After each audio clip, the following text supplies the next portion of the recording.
Dashur miq, mirë se vini në prezantimin e programit kulturës të Partisë Demokratike. Kultura është një ndër shtyllat kryesore të jetëgjatësisë së një kombi. Ndërkohë, në 12 vitet e fundit, kemi parë me sytë tanë se si teatri kombëtar u shem në mes të natës, se si monumentet dhe sitët tona historike po shkatrohen për t'i lënë vend betonit dhe interesave të pak njerëzve. Por kultura nuk mund të blihet dhe historia nuk mund të fshihet. Ne ndërrojmë dhe do të ndërtojmë një Shqipëri ku arti dhe trashëgimia mbrohen, jo shkatrohen, ku historia ruhet dhe vlerësohet si një pasuri kombëtare. Partia Demokratike angazhohet për ta ndalur këtë shkatrim, për të ndërtuar një të ardhme ku kultura dhe artistët kanë vendin që i takon, në saj të meritave të tyre dhe jo në saj të shërbimit ndaj qeveritarëve. Ka ardhur koha për t'i kthyer Shqipërisë shpirtin e saj. Kam kënaqësinë që të prezantoj panelin për sot, zoti Parit Teferiçi, shkrimtar dhe kurator arti, gjithashtu drejtuesi i Departamentit Kulturës. Zonja Ina Zhupa, kryetare e Komisionit Parlamentar Përgjegjës për Kulturën, zë i fort opozitar në mbrojtje të butrintit dhe trashëgimisë kulturore. Zonja Julinda Emiri, aktore dhe një nga zërat e fortë në mbrojtje të teatrit kombëtar. Dhe zoti Ruben Shima, studiues i artit, kulturës dhe kritik arti. Tani kam kënaqësinë që t'i kaloj fjalën kryetarit Partisë Demokratike, profesor doktor Sali Berisha, i cili do të shpalos vizionin e tij për kulturën. Së pari, dëshoj të përshëndes përzemërsisht të falenderoj për pranimin tuaj këtu, të përshëndes panelistët, drejtues në departamentit, për punën që kanë bërë në përgatitjen e këtij programi, i cili përbën një program të një rëndësie jashtëzakonisht madhe cilësore. Programi apo çështja e kulturës së arteve është çështja e identitetit të kombit, është çështje e një rëndësie jetike për të sotmen dhe të ardhmen e tij. Është bërë tashmë e njohur që ajo që erdhi si rilindje në vitin 2013 është faktuar një antirilindje në tërësi për gjitha fushat, por mbi të gjitha për kulturën dhe artet. Një njeri që ka studiuar arte,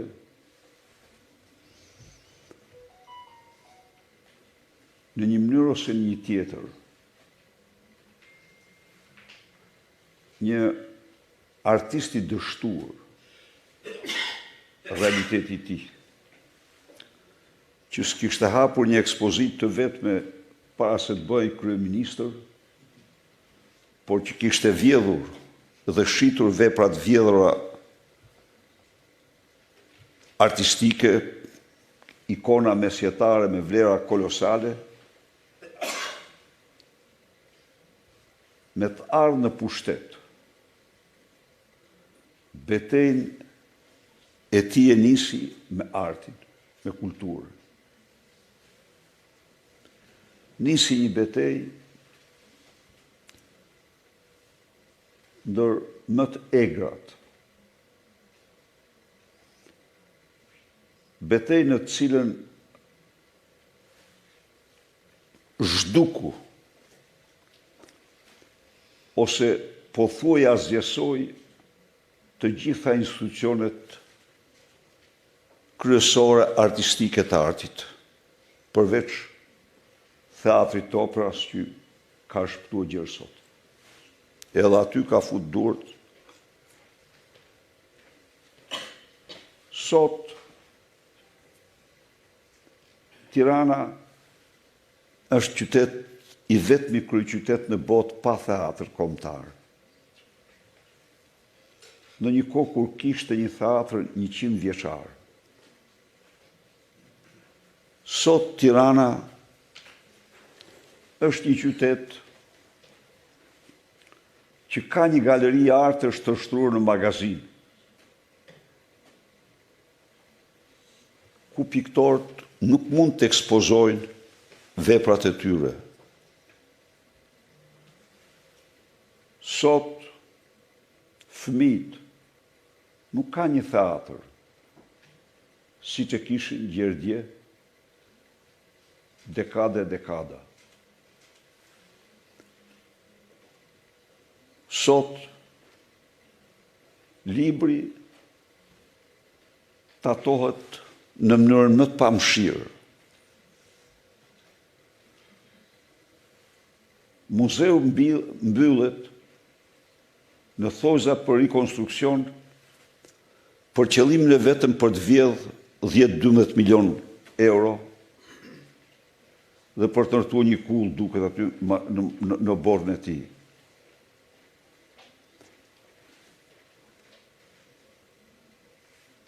Si në asnjë vend tjetër të botës, artistët bën përpjekje heroike, përpjekjet më të mëdha për të mbrojtur theatrin. Në protestën më të gjatë qytetare të regjistruar ndonjëherë. Në qoftë se shqiptarë do të lexojnë fjalën që ai ka mbajtur në Këshillin e Ministrave Edi Rama, javën ose fill pas shkatrimit të teatrit në ndërtimin e kryetarit të bashkisë, do shohin se ai është autori i vërtet i shkatrimit të teatrit kombëtar. Do shohin se çfarë Neroni është ky njeri, se në çmënyrë dhe me çurrëtie ky justifikon aktin barbar të rrafshimit pas mesnatet të teatrit kombëtar.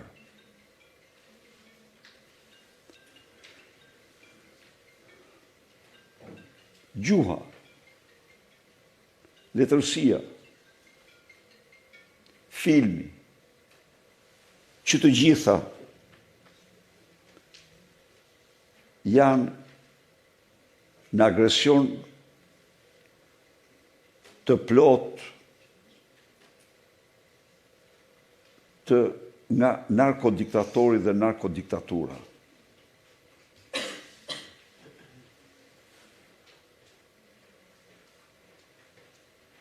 Ju keni pa se si janë transformuar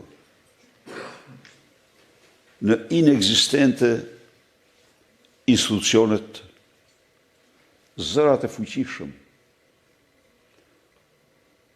në kulturën dhe artin tonë.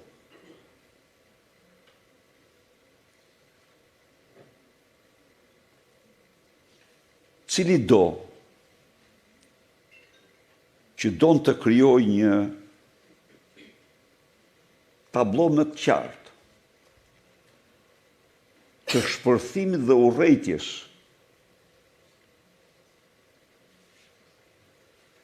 të këtij personazhi ndaj artit dhe kulturës, e ftoj të lexoj fjalimin që mbajti ai në rastin e përcjelljes shkrimtarit të madh Ismail Kadare.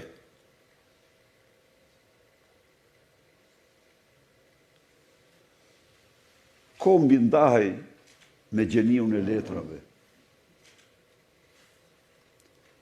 Dhe ky ziri në fjalim me Bleni Fevziu, sepse ai kishte propozuar t'i përzgjidhet një vend më i veçantë, nderi shkrimtarit që meriton të çdo nderim. Pra, i kërkoj ndjes Elenës se nuk i vjen mirë t'ja rikujtoj këtë moment. Po, Ismaili ishte shkrimtar kombëtar. Dhe ai fjalim ishte një fyrje për çdo shqiptar. Pse një publicist, një studios, mori përsipër të bëjë një propozim, pa asnjë lloj qëllimi të keq apo detyrim, po thjesht një detyrim që ndjente ai ndaj shkrimtarit të madh. Dhe mjafton kjo që fjalimi të kushtohej atij dhe jo shkrimtarit.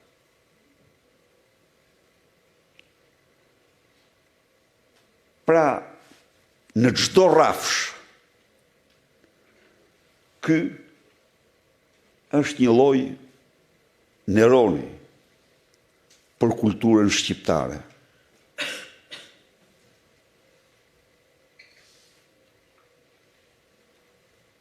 Nuk ka më jetë kulturore në qytet. Në këtë qytet janë vetëm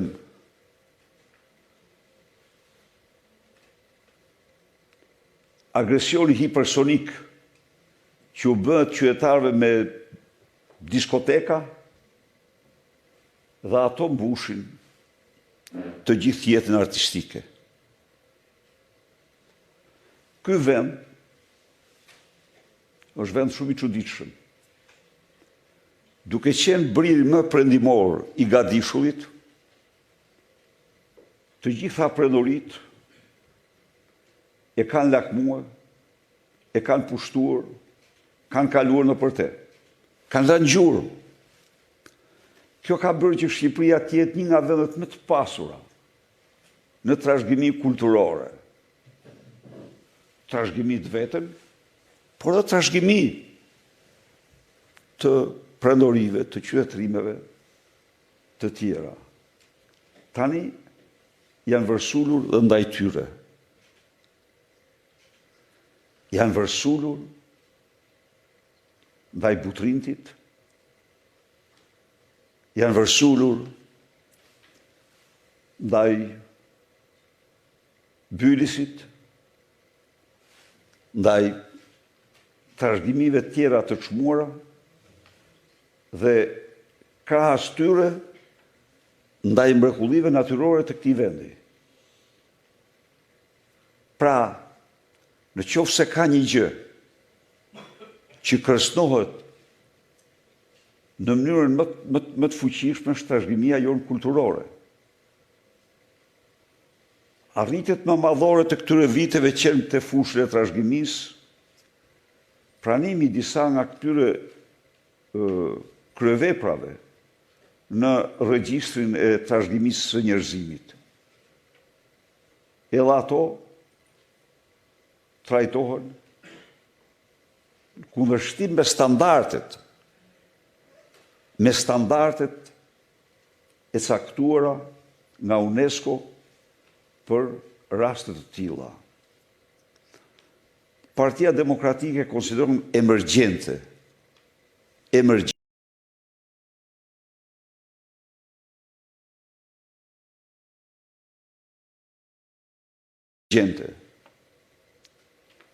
Këtë situatë dramatike në fushën e kulturës dhe arteve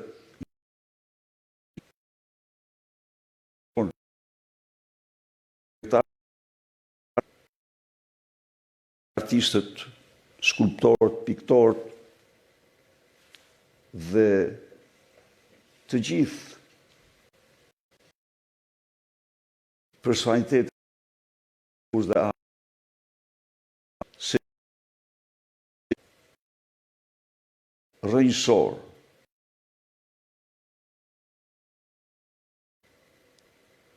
Në vitet e parë të qeverisë së saj do të ndodhë në qendrimin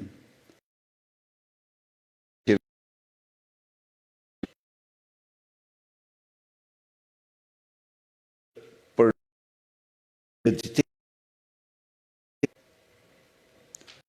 Në këtë kontekst,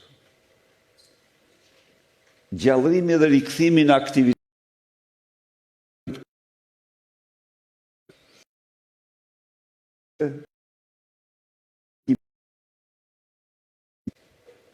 absolute përcaktimi një statusi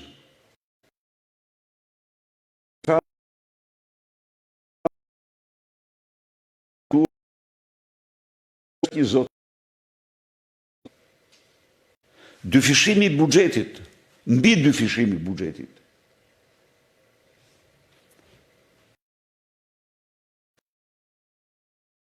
Dhe strukturës në funksion të degëve të artit dhe mbrojtjes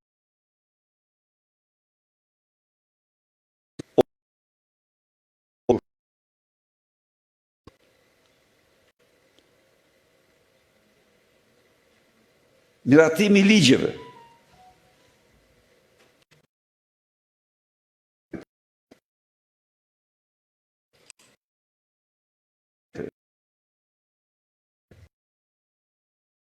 transparente nga bizneset,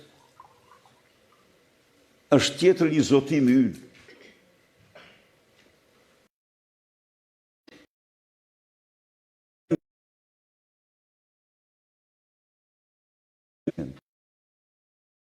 Të sponsorizojnë me transparencë duke ulur në proporcion taksat që i paguajnë shtetit.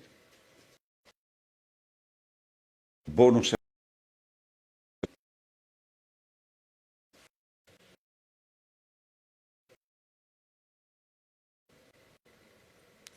duhet transparencë. Artistët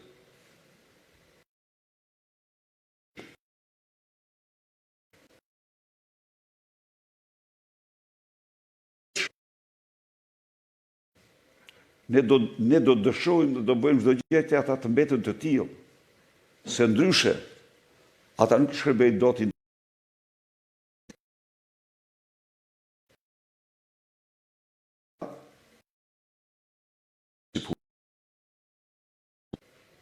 Ndaj edhe janë aset i paçmuar.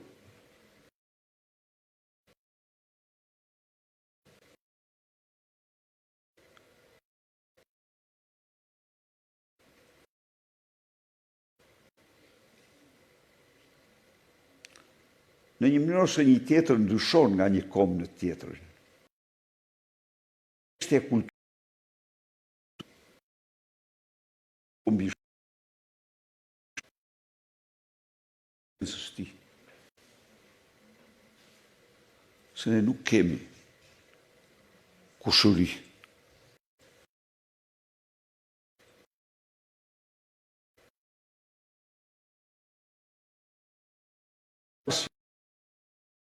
Problemi kërkon një qasje kombëtare që nuk njeh kufi.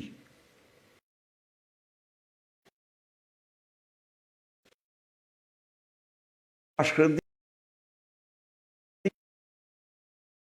Kosovës dhe me shqiptarët e diasporës është një kusht sine qua non.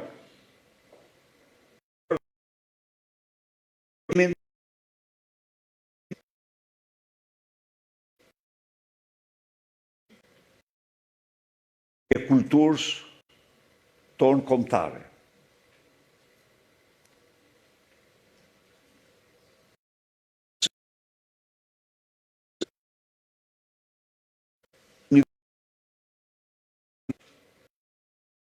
Duhet të vendoset një bashkëpunim institucional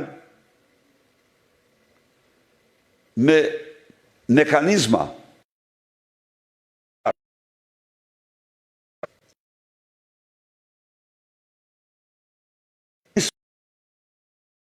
në fushat të ndryshme të teatrit, filmit,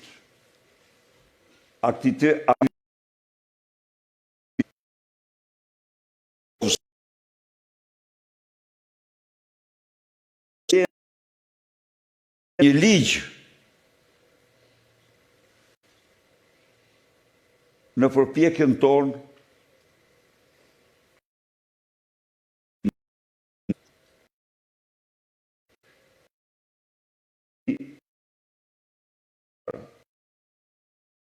Kosovës se sa në këto dy vende. Sot ne jetojmë në një kohë kur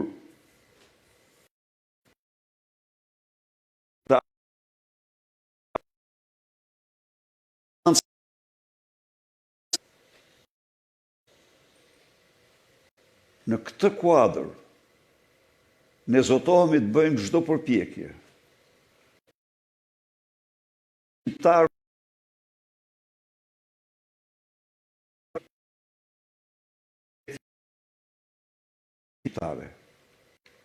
Të ndjej interesin e saj.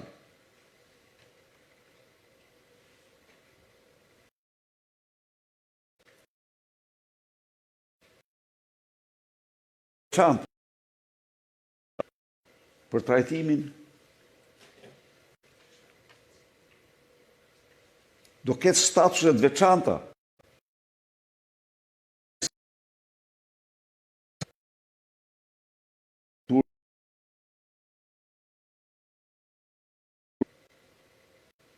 është shumë e domosdoshme.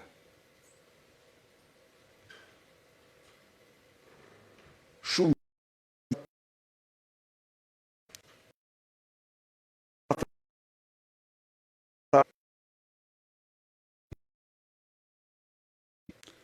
tre personaliteteve të mëdha, dy prej cilëve nuk jetonin në Shqipëri.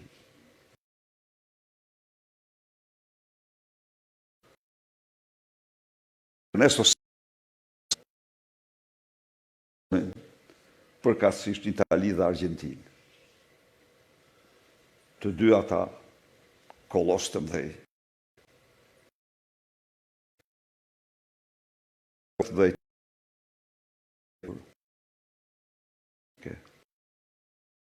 Ernesto Sabato, një nga shkrimtarët më të mëdhej të Argjentinës, por që origjinë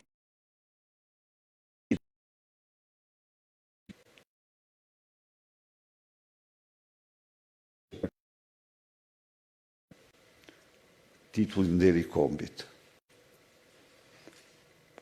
Ky ishte një akt simbolik.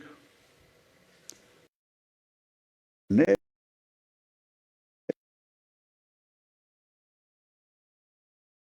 realizojmë bashkëpunimin me çdo shqiptar dhe shqiptar që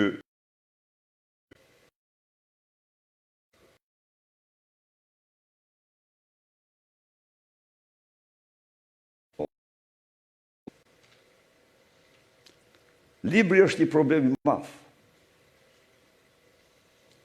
Librit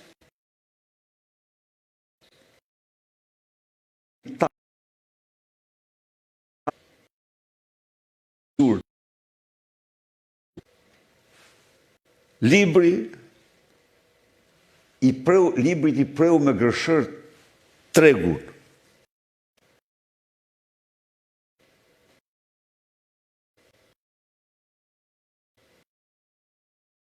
Vendos për të zgjeruar tregun e librit. Atë obligim që bibliotekat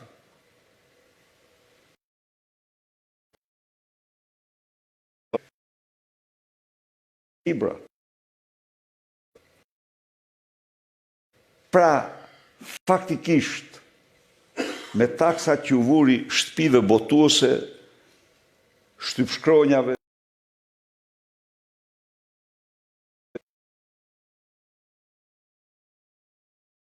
në të vendse të subvenciononte, i bëri ato vështërësisht të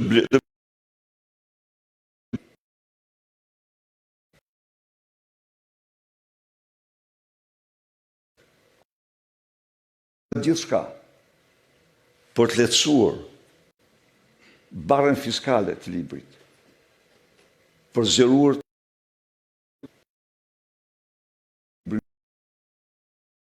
jo vetëm në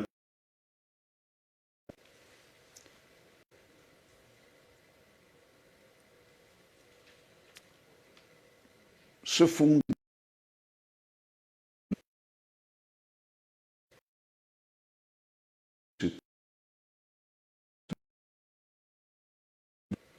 dhe t'i garantoj se ky program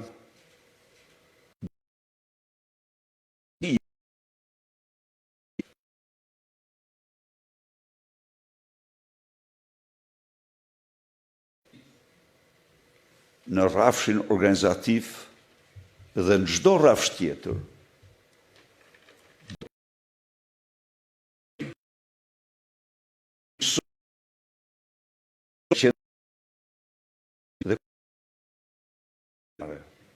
në interesin më të mirë të sotmes dhe të ardhmes tonë kombëtare. Ju falenderoj shumë dhe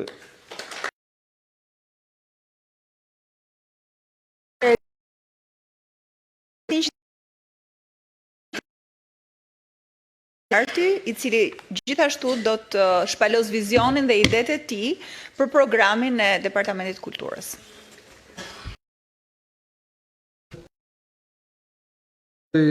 Kryetar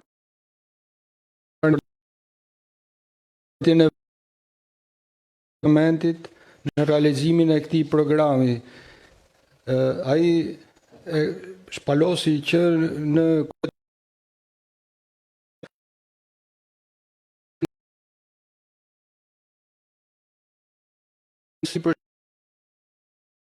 siç e dim, Shqipëria as nuk ekzistonte përveç në imagjinatën e shkrimtarëve dhe poetëve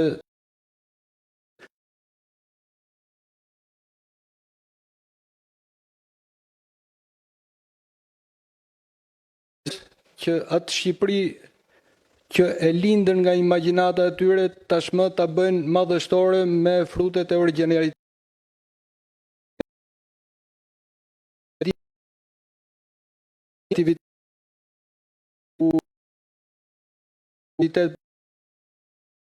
Në përkëmbur artistët për të anashkaluar ligje, për të krijuar ligje ad hoc, për të zhvatur institucionet kulturës, zhvuar artistë, siç ne duhet të kuptojmë e para, e krijimit nga hiçi, është në ADN-n e shkrimtarit, artistit, në të gjitha fushat që të prodhoj, të krijoj. Kjo përveç se krijon në fushën e artit, po sjell dhe një klim, një ekosistem në të krejt shoqërinë që shtyhet drejt një mënyre më të shëndetshme, të një kapitalizmi më të shëndetshëm dhe jo merkantilist dhe konsumerist si ky i sotmi, ku bazohet gjithçka tek moda dhe tek këto dëshirat mimetike, siç njihet. Në vizionin e doktor Berishës ishte rikthimi pra i kreativitetit, i artit dhe i kulturës në zemër të një zhvillimi të qëndrueshëm të kombit. Rikthimi i institucioneve të artit të kulturës në zemër të qyteteve, aty ku takon dhe në zemër të jetës qytetare, siç duhet të jetë kultura në një vend të shëndetshëm.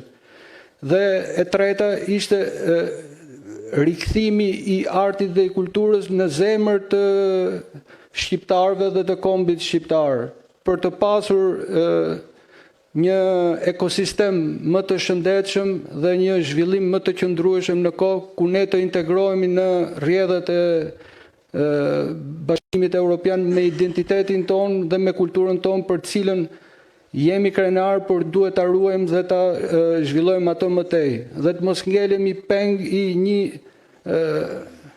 programi politik që na u shpalos gjoja si një konstatim nga një prej servileve të Edi Ramës, që thoshte brendi i vetëm shqiptar. Në fillim e pam si një lajthitje prej servile, por u dëshmua në 3 mandate që pas ka qenë i vetmi program qeverisës në fushën e artit dhe të kulturës. Unë besoj që ky program, të cilin, me thënë të drejtën, patëm një mbështetje të fortë edhe nga Departamenti i Ekonomisë dhe i Financës, që na vurin në dispozicion kryetare që të shikonin dhe realizueshmërinë e këtij si program. Mos ishte vetëm një listë dëshirash, por të ishte i realizueshëm dhe konkluduam në detaje dhe se si do të zhvillohen në bazë të 3 parimeve kryesore që kemi dhe që janë decentralizimi, transparenca dhe meritokracia. U pa prej tyre plotësisht e realizueshme dyfishimi që në vitet e para të qeverisë Berisha të buxhetit për artin dhe kulturën, si dhe zhvillimi i këtyre institucioneve të reja dhe zhdërvjelësimi i administratës së Ministrisë së re të Kulturës dhe institucioneve që aktualisht janë të kalcifikuara dhe të mbytura nga patronazhimi obsesiv i një qeverie krejt jashtë orbite për sa i përket nevojave të kësaj kategorie të rëndësishme të shoqërisë që janë artistët dhe shkrimtarët. Edhe një herë ju falenderoj dhe kërkoj mbështetjen të gjithë njerëzve që merren me artin, artdashësit dhe njerëzit e kulturës që t'i bashkohen kësaj nevoje emergjente për rotacion dhe për t'ju rikthyer një Shqipëri që ndërrojmë më të bukur dhe që duhet ta realizojmë më të bukur dhe Partia Demokratike angazhohet që ta bëjë të tillë. Ju falenderoj. Faleminderit zotit Eferiçi. Kam tani kënaqësinë që të kaloj fjalën zonjës Ina Zhupa, kryetare e Komisionit Parlamentar përgjigjës për kulturën. Ajo do të fokusohet tek trashëgimia kulturore.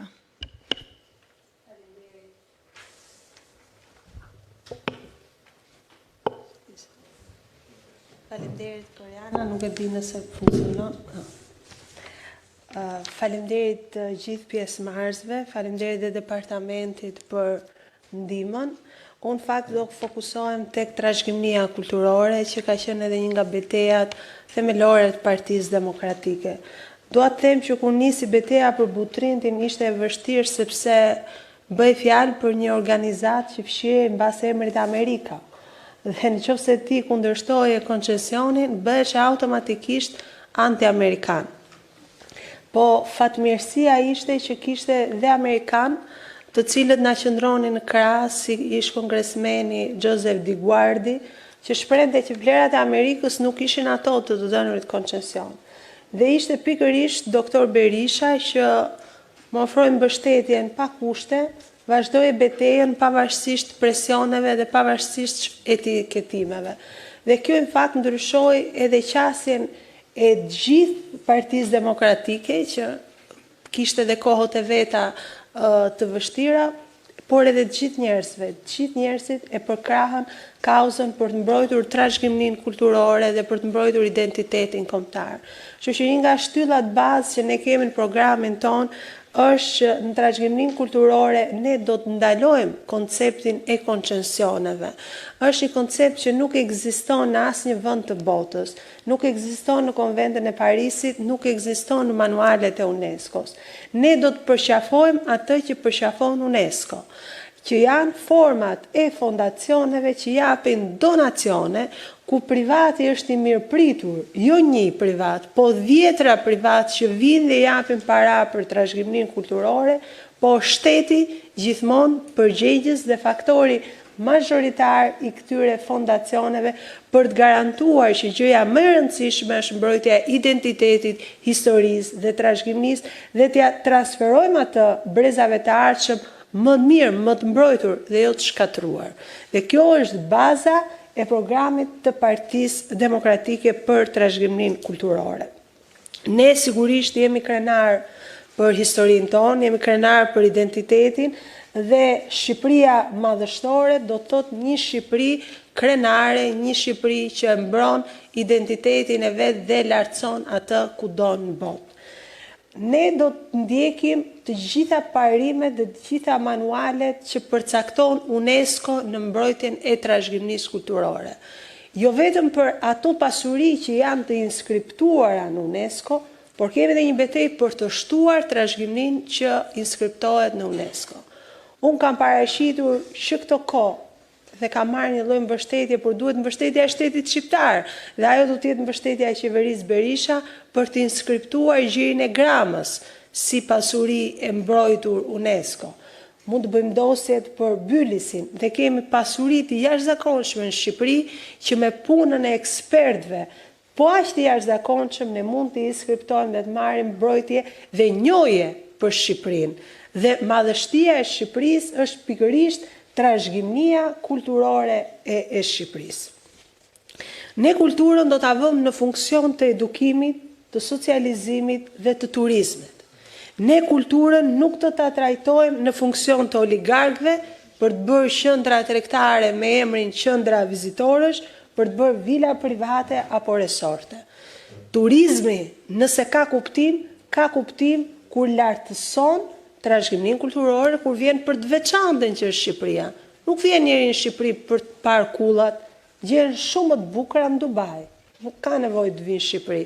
Vjen për atë që është e veçanta e Shqipërisë, edhe veçanta e trashëgimisë, por edhe veçanta e kulturës, si kultura jo materiale, e riteve, zakoneve, e besës shqiptarit, e traditës shqiptarit, e këngës shqiptarit, e valles shqiptarit. Dhe të gjitha do duhet lartësohen edhe të mbrohen dhe trashëgohen nga njëri brez në tjetrin të paprekura. Ne do të fusim me ligj një koncept që është vlerësimi i impaktit në trashëgimi. Është koncept i përdorur nga UNESCO, është standard evropian, është në të gjitha konventat e Bashkimit Evropian që do të thotë çdo ndërhyrje që ti duhet bësh në trashëgiminë kulturore nuk kalon dot, po nuk mori vlerësimin e impaktit që jep në trashëgimi.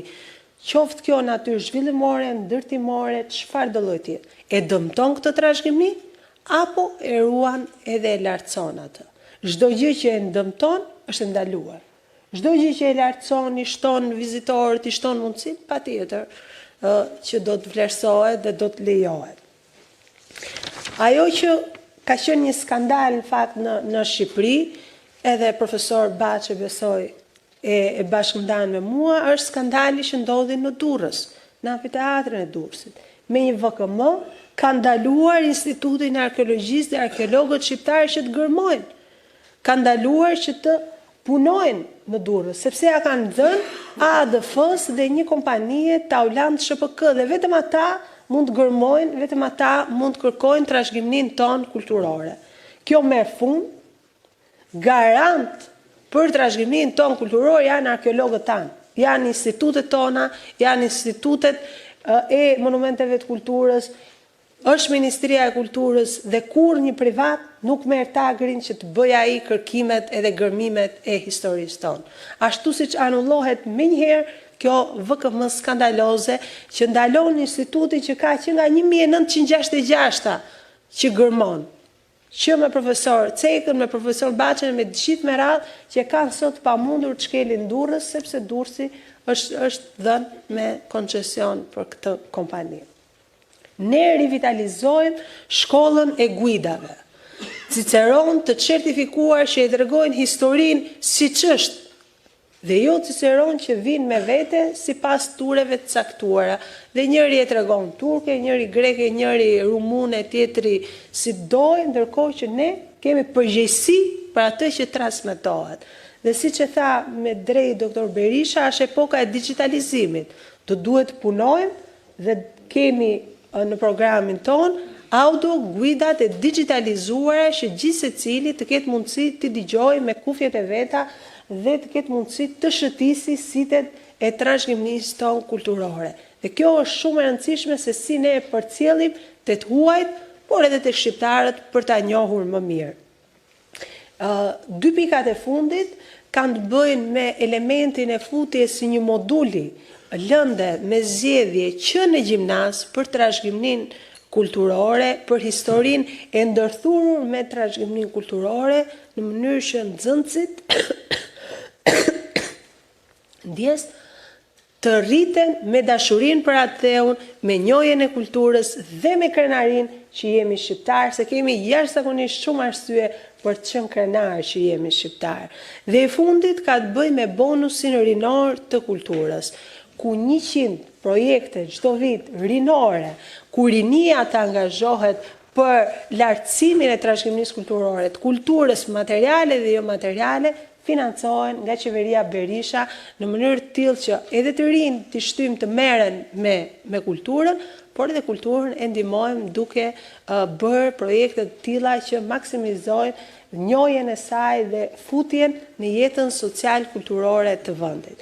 Këto janë pak a shumë ato që ne do të bëjmë mbas 11 majit me Shqipërinë madhështore, me qeverinë Berisha dhe me votën e çdo shqiptari që e do kulturën, e do vendin, e do identitetin dhe që ndihet krenar që është shqiptar. Shumë faleminderit. Faleminderit Tina.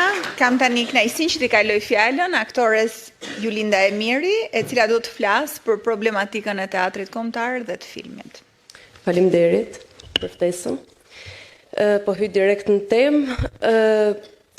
Besoj që nyja gordiane për të zgjidhur më së pari jo vetëm e artit, po e gjithë këtij shkatrimi që ka ndodhur në Shqipëri dhe marrëdhënies me politikën, është teatri siç ishte dhe ku ishte. Që është një premtim që është bërë më herët nga Partia Demokratike dhe që unë doja të insistoja në pak pika kyçe se pse Partia Demokratike duhet ta bëjë teatrin siç ishte dhe ku ishte, si një simbolik për të treguar që ajo mban fjalën, që ajo mbron zërin qytetar dhe bashkëpunimi me qytetarët, e cila është një pikë shumë themelore e politikës. Ajo duhet jetë të shkojë te qytetarët dhe ta dëgjojë zërin e tyre, që ajo mbron të drejtën dhe ligjin, që ajo mbron trashëgimin dhe konservatorizmin, që është një nga shtyllat kryesore të Partisë Demokratike, sepse rikthimi i teatrit siç ishte do mbetet në histori për shumë gjatë dhe gjithmonë do mbahet mend se si aty u luftua për të shkatruar trashëgimia dhe se si pati një grup njerëzish dhe një parti të denjë që e riktheu atë dhe nuk e la të vdiste, dhe që PD-ja bën të pamundurën të mundur, siç më thënë të drejtën ka bërë deri tani me këtë betejë të jashtëzakonshme për shpëtimin e opozitarizmit në Shqipëri, dhe ajo ndërton ndërkohë që të tjerat shkatrojnë. Pika e dytë është shumë e rëndësishme, është Ministria e Kulturës, që sigurisht duhet të veçohet nga ekonomia e inovacione, si kanë shkrirë këta, dhe jo vetëm Ministria e Kulturës, po fuqizimi i institucioneve si të pavarura dhe si më vete, që është një gjë shumë themelore, sepse institucionet funksionojnë më mirë kur janë më vete, jo kur janë të shkrira bashkë, siç ka tentuar shumë Rama me shumë institucione, o t'i shkatroj, o t'i bëj vatra kulture, o t'i përzi, mos merret vesh ku fillon njëra ku mbaron tjetra, dhe kjo duhet jetë në themel të Partisë Demokratike për të fuqizuar institucionet kryesore të artit që varen nga qeveria, ku hynë teatrot, qendra kulturore e filmit, dhe sigurisht galeria, muzet e tjera, po unë po flas për sektorin tim. Në 3 shtyllat kryesore që do të jenë të këtij programi, duhet të jenë meritokracia, transparenca, decentralizimi dhe depolitizimi i institucioneve sigurisht. Në qendrën kombëtare të filmit, përveç buxhetit, që është një pikë shumë e rëndësishme, rritja imediate e tij, sepse është një qendër që ka nevojë për shumë buxhet, sigurisht duhet të jetë transparenca, përmirësimi i ligjit, megjithëse ligji nuk është i keq i kinematografisë, po ai duhet afruar me standardet e BE-s drejt cilës ne synojmë të shkojmë, dhe mbi të gjitha më shumë e rëndësishme se sa buxheti është mirë menaxhimi i këtij buxhetit, sepse siç e kemi parë, buxhet nuk është se s'ka fare edhe këto vite, po ka një shpërndarje e kemi parë gjithë se ç'u bë me fondet Arabel e tjerë. Ka të bëjë që buxheti duhet shkojë dhe të shpërndahet te njerëzit e duhur dhe njerëzit profesionistë, dhe gjithashtu të ketë një llogaridhënie që të merret mbrapsh investimi që bëhet, sepse nëse investohet te profesionalizmi i mirë, merret mbrapsh investimi, sidomos te qendra e filmit për shembull, nxjerr fitime edhe ekonomike përveç se kulturore shumë herë më tepër se sa është investuar, dhe si e tillë duhet të parë. Teatrot që sigurisht kanë nevojë urgjente për shtim infrastrukture. Ne edhe në Tiranë vuajmë shumë që kemi shumë pak teatro, edhe në përrethët disa janë dhe nuk funksionojnë mirë, funksionojnë pak ose nuk ka. Shtimi i infrastrukturës që sigurisht do një farë kohe të bëhet, nuk mund bëhet direkt, dhe shtimi i buxhetit padyshim që do reflektohet edhe te teatrot, e cila do sjell shtim prodhimi, dhe në shtim prodhimi ka më shumë angazhim, rrjedhim, rigjallërim të jetës artistike dhe sigurisht të konkurrencë në kuptimin e mirë të fjalës dhe rritje cilësie. Shpërblimet artistike të aktorëve të teatrit kombëtar që PD-ja i ka pasur dhe i hoqi Rama kur erdhi me PS-n, Gjithashtu mund të jetë një lloj investimi në pagat e aktorëve të teatrove të rretheve që të njëjtësohen me ato të teatrit kombëtar. Qeveria mund të kontribuojë, ato janë të varura nga bashkia, por qeveria mund të kontribuojë në shtimin e një farë shtesë të këtyre për të njëjtësuar dhe për afruar, sepse dha ato janë aktorë si teatri kombëtar, pavarësisht se jetojnë në rrethe. Një sektor tjetër shumë i rëndësishëm janë artistët freelancer, që janë një grupim shumë i madh dhe kanë nevojë për një fond më dhe për një qendër arti për të angazhuar dhe për të mos të jenë të varur vetëm direkt nga institucionet. Statusi i artistit që u përmend, ligji i artit, kontrata profesionale me artistët për cilët do të flas më në detaj Rudi, i cili është një njerëz që ka investuar shumë në këtë pjesë dhe janë shumë të rëndësishme. Dhe në tërësi duhet të ketë një strategji afatgjatë për artin, jo në siç janë bërë deri tani që jepet një shfaqje sot për sot ose një film dhe nuk shikohet se ku duhet arrihet me këtë strategji afatgjatë. Ne duhet të shkojmë në një diplomaci kulturore të Shqipërisë nëpërmjet gjitha arteve dhe veçanërisht filmit dhe teatrit. Filmi t'i jep një mundësi shumë të madhe për ta bërë këtë gjë, që nuk është propagandë si në kohën e komunizmit, por është një armë e mirë për të krijuar marrëdhënie me vendet e tjera, për të shtrirë edhe për të krijuar bashkëpunime, po dhe mbi të gjitha për të ndruar fytyrën Shqipërisë, jo nga një narkoshtet siç njihemi tani, por ta kthejmë në një art shtet, ku Shqipëria njihet për artin dhe për vlerat e saj, nuk nëpërmjet veprave të artit, nëpërmjet filmave apo krijimeve të ndryshme, duhet promovohet dhe identiteti ynë, dhe rrënja jonë, dhe vlerat që kemi, dhe karakteri që kemi. Nuk duhet të shkojnë siç ndodh shpesh, për shembull dhe me një film që kopjohet një film hollywoodian, një gjë që nuk ka asnjë vlerë. Duhet të nxjerrim në pa veten tonë dhe të forcojmë vlerat tona për të ndryshuar dhe fytyrën e shtetit. Dhe bashkëpunimi me Ministrinë e Arsimit është një pikë që për mua është jashtëzakonisht shumë e rëndësishme. E para për dy institucionet dy shkollat e artit, Akademia Universiteti i Arteve dhe Liceu Artistik, të cilat duhet jenë të varura o nga Ministria e Kulturës, o më së paku Ministria e Arsimit duhet të bashkëpunoj shumë me Ministrinë e Kulturës për këto dy institucione, se kanë një profil krejt ndryshe, po dhe me gjitha përfutjen e artit dhe shpërndarjen e artit nëpër shkolla që duhet të ushqehet njeriu që në vegjëlim me art. Kjo do ndryshojë komplet mënyrën e jetesës. Duhet futur nëpër shkolla programe sa më shumë artistike të mirëfillta, teatro, pikturë, çdo lloj arti, muzika. Dhe ky angazhim në një të ardhme jo shumë të largët, po jo dhe shumë të afërt, sepse duhet investim, do ul kriminalitetin, do rigjallëroj jetën e njeriu, të jep stimul për të bërë vepra më të mira dhe ndryshon krejtësisht shoqërinë. Dhe mbi të gjitha, për të gjitha këto pika dhe për shumë pika tjera të cilat fliten, në thelbi është kryesorja është vullneti politik dhe njerëzor. Nuk janë, mund të duken shumë kështu si pika, janë krejtësisht të bëshme, nuk duan as në një investim të jashtëzakonshëm, as në buxhet, duan vetëm dëshirë dhe dashuri dhe vullnet për ta bërë, qoftë nga politika, qoftë nga njerëzit cilët mund vijnë në pozicione të ndryshme. Duhet të jenë njerëz që mos parje duan njerë, pastaj ai që do dhe mëson si ta bëj, dhe duhet të jenë njerëz profesionist mbi të gjitha. Faleminderit. Shumë faleminderit, Juli. Tani kam kënaqësinë që t'i kaloj fjalën studiuesit të artit dhe kulturës, zotit Ruben Shima, i cili do të flasë për artin pamor. Besoj, okay. Përshëndetje, doktor Berisha, përshëndetjeve të pranishmëve, kolegëve.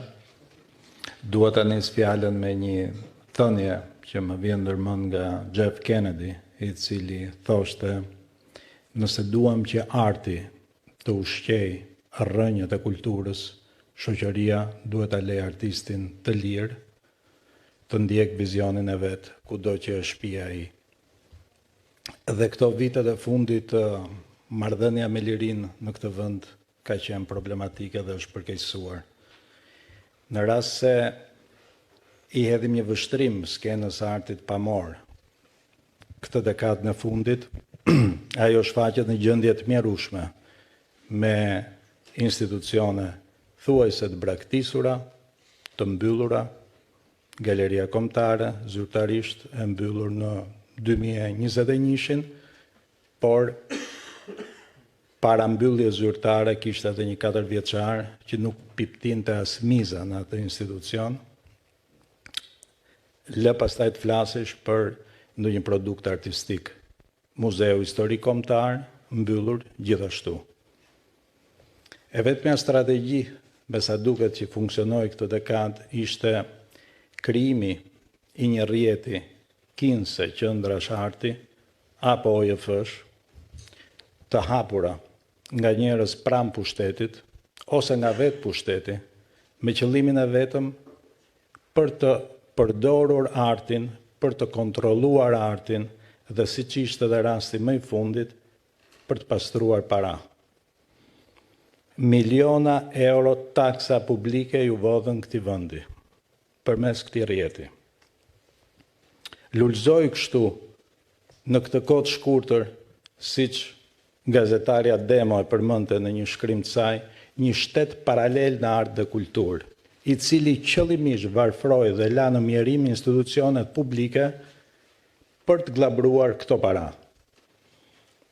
Ajo që Partia Demokratike duhet bëj, ajo që Partia Demokratike e ka vendosur në këtë platformë arti dhe kulture, është rikthimi i dinjitetit të nëpërkëmbur të këtyre institucioneve, përmes dyfishimit fondeve, fuqizimit të rolit të tyre, si të vetme të institucione mbrojtëse dhe promovuese të vlerave më të mira. Partia Demokratike asnjëherë nuk duhet dhe asnjëherë nuk e ka bërë që të përdor, kontrolloj apo censuroj artin për agjendat e saj politike apo grupe të interesit të lidhura me të. Ky duhet jetë fanari kryesor i Partisë Demokratike në këtë platformë. Partia Demokratike duhet ta çliroj skenën e artit pamor nga organizimi i OJF-ve, të cilat, siç e përmenda, kishin për qëllim kontrollin dhe përdorjen e artit. E vetmja gjuhë që flet arti është liria, dhe Partia Demokratike duhet ta kthejë këtë liri përmes eliminimit të çdo forme kontrolli apo censure.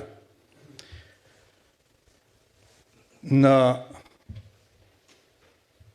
planin më afatgjatë, ne duhet të nxisim proceset krijuese. Ne duhet të nxisim mendimin kritik që këto vitet e fundit është plotësisht i mpir, pasi kjo është e vetmja gjë e cila e shëndos shoqërinë, e bën atë më demokratike. Nuk mund të ketë kushtëzime në art, pasi arti është i lirë, thoshte një ndër mendjet më të bukura të shekullit 20, piktori rus Vasilij Kandinsky. Dhe ne duhet garantojmë që nuk do të ketë asnjë lloj kushtëzimi për proceset krijuese. Nga ana tjetër, Partia Demokratike duhet të krijojë një fond kombëtar për blerjen dhe pasurimin e veprave të artit me qëllim pasurimin e muzeve dhe koleksioneve tona, të cilat kanë ndaluar që në vitet 1990. Pra sot, praktikisht, në rast se do të bësh një studim, një kërkim, një ekspozit, mbi atë se çfarë ka ndodhur me artin shqiptar këto 3 dekadat e fundit, muzet tona nuk të ofrojnë asgjë. Dhe 2 fjalë për trashëgiminë kulturore. I përmendi shumë Ina, megjithatë ajo çka është më shqetësuesja në mendimin tim është abrogimi i menjëhershëm i ligjit për trashëgiminë kulturore. I plot, i cili është sa paradoksal, aq edhe korruptiv. Është një ligj i cili nga njëra anë e para njërë ka 7 vjet i aprovuar si ligj, dhe në këto 7 vjet nuk është shoqëruar me asnjë amendament ligjor. Qëllimisht është lënë i tillë, sepse një amendament ligjor, një akt nënligjor është detyrues për të, për këdo. Paradoksalisht kemi kapituj të tërë që marrin në mbrojtje fjalabie peizazhi natyror. Por ne jemi dëshmitar që sot nuk ka mbetur gur, shkëmb, shkrep në jug të vendit pa ju nënshtruar një transformimi të dhunshëm dhe brutal. Nuk ka asgjë këtu për të mbrojtur, nuk ka mbetur më asgjë për të mbrojtur. Çështja e trashëgimisë kulturore në këtë vend më tepër se sa një program partijak politik është një mision kombëtar shpëtimi. Duhet shpëtojmë çfarë të mundemi. Dhe për këtë kemi nevojë për një ligj drakonian i cili merr në mbrojtje gjithçka që i takon identitetit, vlerës arkitektonike, artistike, kulturore të këtij vendi. Për ndryshe, Tirana do të jetë një qytet në shumë pak vite, do të jetë një qytet pa asnjë lloj gjurme, pa identitet, do të jetë një përçudnim i një metropoli diku ande nga lindja e mesme. Ju faleminderit. Faleminderit Rubens, faleminderit gjithë panelistëve. Kalojmë edhe disa komente nga salla. Gentian Çoçoli, poet e përkthyes, do të flasë për letërsim dhe librin. Ja, një moment.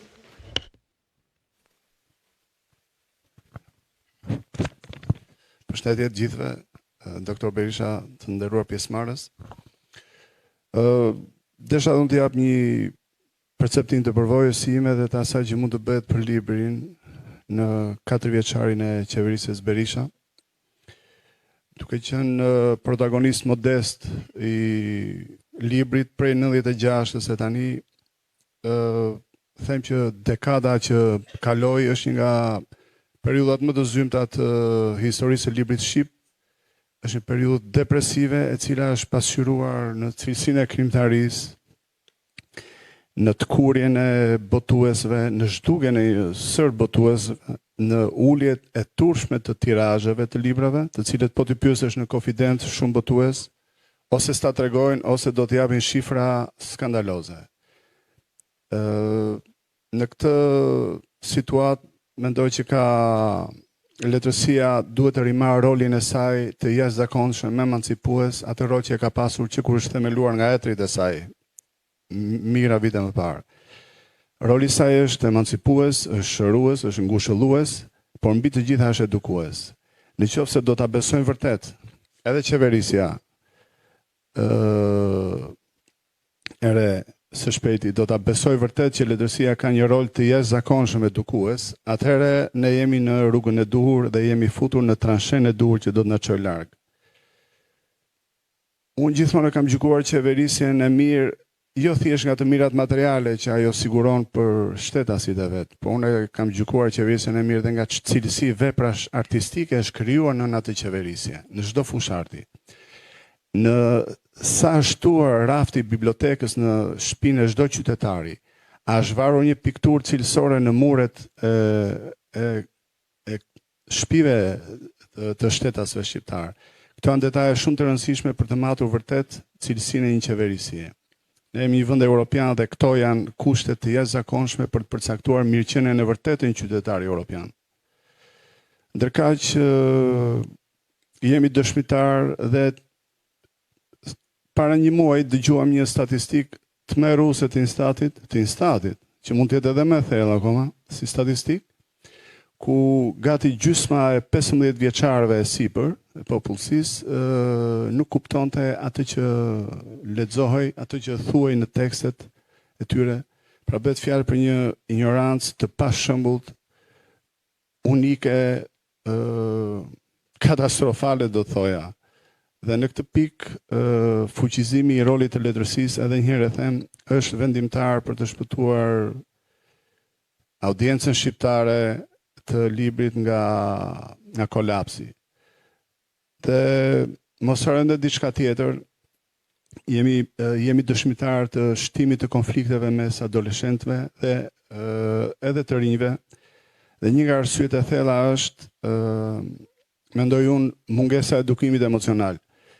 Shumë ekspert europian në Itali, Francë, Angli, Gjermani kanë ngritur me shqetësim këto kohët e fundit debatin për shtimin e rolit të letërsisë, të librit artistik si një element emancipues dhe shërues dhe edukues të rinj, të cilët duke pasur rrjetet sociale si të vetmet komunikime të shqyrtura kulturore, janë përballë dhe të vetëm në betejën e vështirë të jetës. Ata vetë mësuesit atyre nuk janë ignorant, ose shumica atyre sigurisht pa e paragjykuar të gjithë.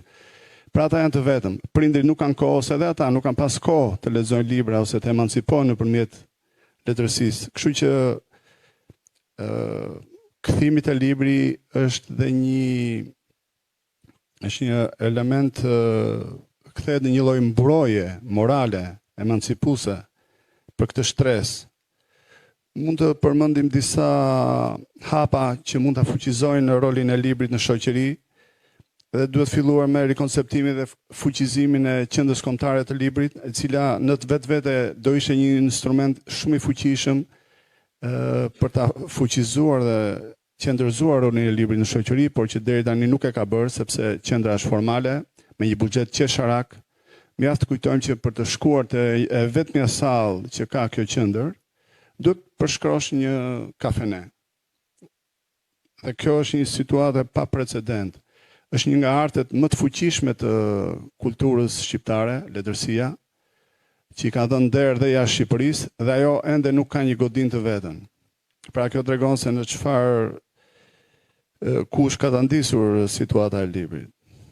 Kthimi i dinjitetit dhe rolit të jashtëzakonshëm që ka dhe duhet të ketë biblioteka kombëtare, e cila deri tani ka luajtur një rol skandaloz, duke qenë në shërbim të heshtjes qeveritare ndaj librit, duke qenë një inerci e qeverisë së dështuar në këto 10-12 vjet, kurse duhet të ishte një instrument i jashtëzakonshëm, emancipues, fuqizues i rolit të librit dhe i ndikimit të tij në çdo stres shoqërore.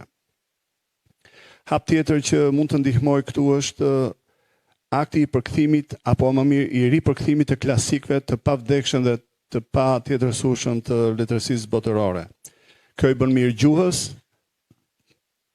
dhe i bën mirë edhe audiencës së re, e cila e merr në kulturën e vet gjuhësore këtë ripërkthim të këtyre autorëve, të cilët tashmë shënojnë mbi 70 vjet të përkthyer dhe është nevojë gjuhësore ripërkthimi i tyre, është një urgjencë themun kombëtare. Një hap tjetër është hedhja online e gjithë pasurisë së jashtëzakonshme që ka pasur shtëpia botuese Naim Frashëri, e cila regjistron qindra vepra me një kualitet shqipeje të jashtëzakonshëm që duke qenë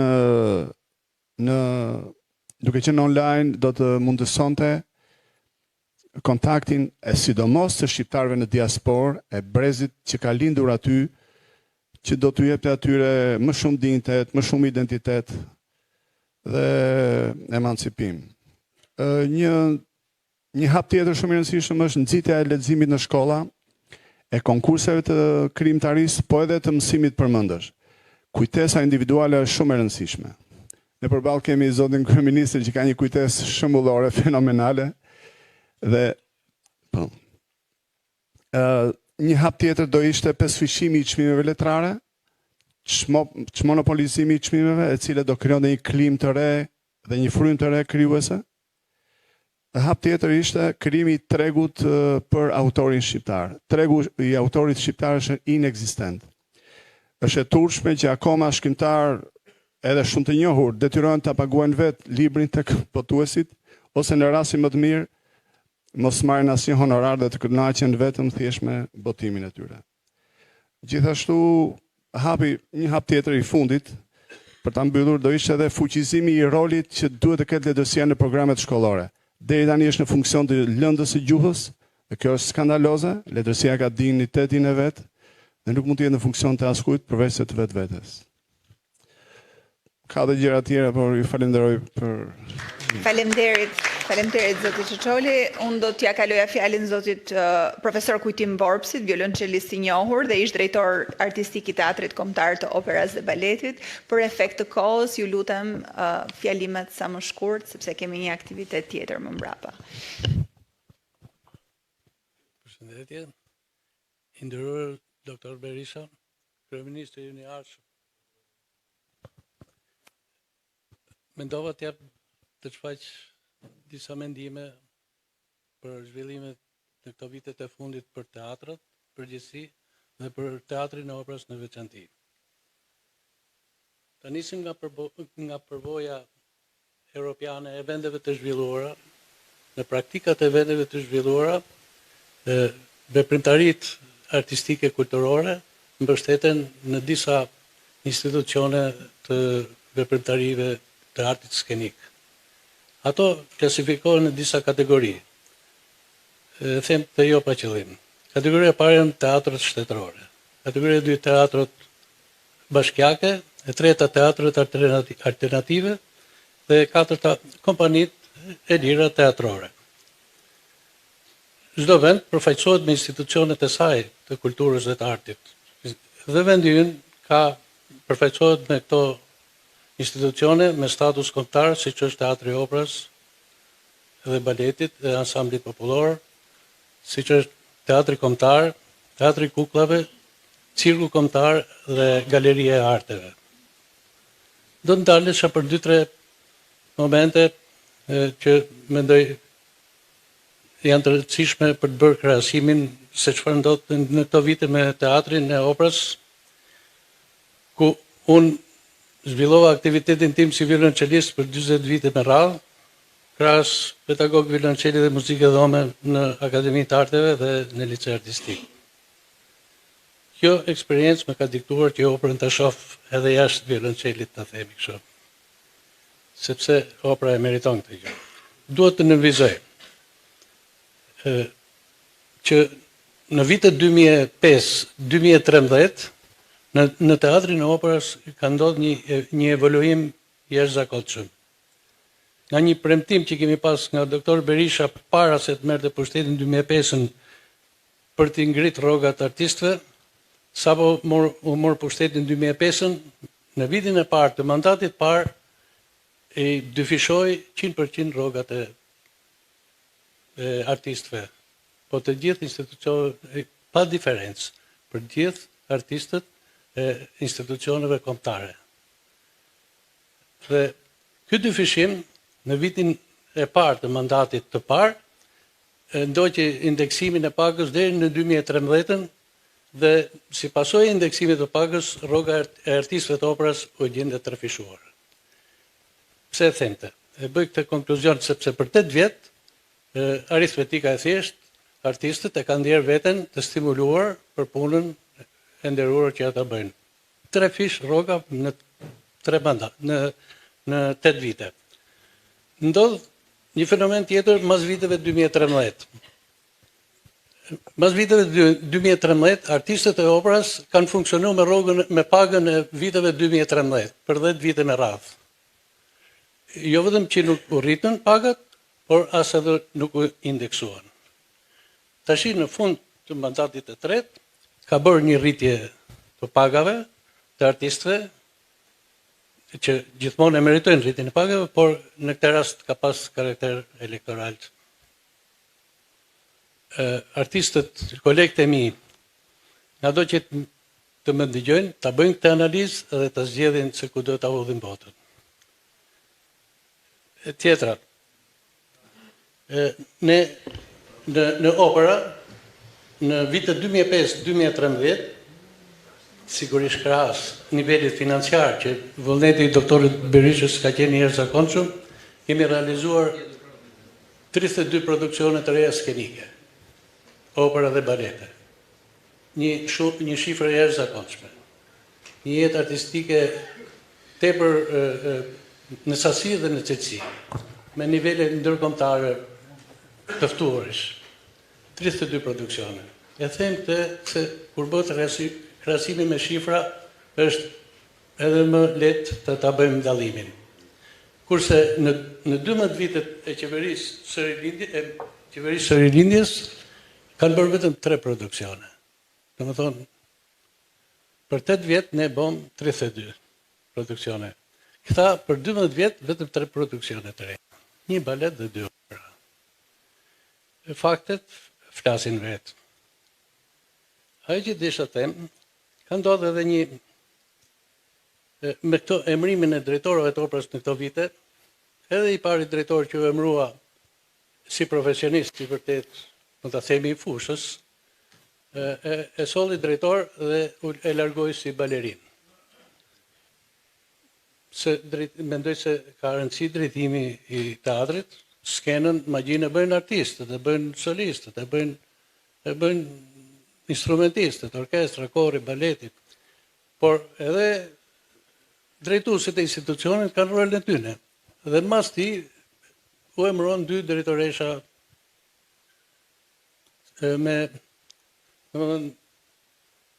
me klienteliste të tyre edhe në mënyrë klienteliste dhe nepotike. Dhe kjo atmosfera që është krijuar në opera, rrogat nuk rriteshin, rrogat nuk indeksoheshin. Këto drejtoresha u treguan edhe pak kështu prepotente, shkelqin normat e statutit, pa rregulla loje teatr, u kriju një frym jo miqësore në teatr. Në të kundërtën, në 32 produksionet që kemi bë, atmosfera miqësore mes artistëve ka qenë e jashtëzakonshme. Du t'ju them një fakt, që në gjithë të produksionet të reja, kanë qenë një mbështetje ekstra personalisht e kryeministrit Berisha. Dhe do të them një gjë më mburje. Me qenë se unë kam asistuar në të gjitha produksionet që kanë ndodhur në opera, si violonçelisti i parë i orkestrës operës. Dhe kjo që duhet them, se doktor Berisha i ka ndjekur thuajse të gjitha premierët e produksioneve që kanë ndodhur në këto vite. Të gjitha. Dhe vetëm një burr shteti mendon kështu për artin, për kulturën, edhe duke ndjekur jo vetëm thjesht si spektator, po edhe si njëri i përgjegjshëm për ta ndihmuar dhe për krahur artin dhe artistët. Faleminderit shumë. Tani kam kënaqësinë që t'i kaloj fjalën zotit Rudin Sata, tenor i teatrit të operës dhe baletit. Gjithashtu i angazhuar me të gjitha kauzat e artit. Faleminderit Floriana. Falenderoj shumë prezencën e doktor Berishës, që nga fjalimi që tha pa diskutim mua, unë kam shprehur gjithmonë është